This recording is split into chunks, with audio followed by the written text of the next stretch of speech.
Amaravati state capital of Andhra Pradesh అని మనం అనుకుంటున్నాం కదా. Can you go and buy land there? కొనగలుగుతారా మీరు?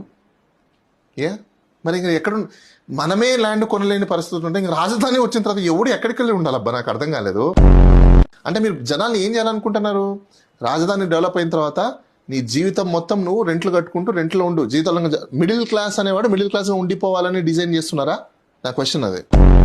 ఇప్పుడు నేను కొనలేను, మీరు కొనలేరు, ఇంకెవరి కోసమే? అది నాకు అర్థం కాలే. లక్షల కోట్లు ఎక్కడ పోతున్నాయి?